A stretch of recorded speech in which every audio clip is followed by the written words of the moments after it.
Mobile দ্বারা সবচেয়ে বেশি পাপ হয় চোখের গুনাহ। আমার মোবাইলে আমি হারাম কিছু দেখবো না। আমার ফেসবুকে যদি কোনো ফ্রেন্ডের, কোনো বন্ধুর লিস্টে থাকার কারণে খারাপ কিছু আসে, ওকে আনফ্রেন্ড করে দিব। কোনো পেজ থেকে খারাপ কিছু আসে, ওটাকে আনফলো করে দিব। কোনো নিউজ পোর্টাল থেকে বাজে কিছু আছে, ওটাকে ব্লক করে দিব। কোনো গ্রুপে থাকার কারণে খারাপ কিছু আসে, ওই গ্রুপ থেকে লিভ নিয়ে নিব।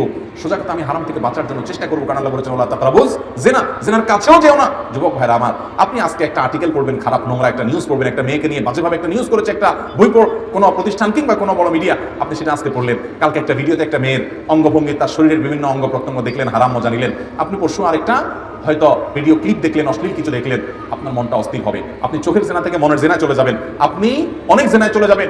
আপনার বৈবাহিক জীবন ধ্বংস হবে, ঈমান আমল ধ্বংস হবে, আপনি ইবাদতের স্বাদ থেকে বঞ্চিত হয়ে যাবেন। এই জন্য স্মার্টফোন ব্যবহার যারা করবেন, এই গুনাহ থেকে বেঁচে স্মার্টফোন ব্যবহার করা মানুষ এখন সোনার হরিণ হয়ে গেছে।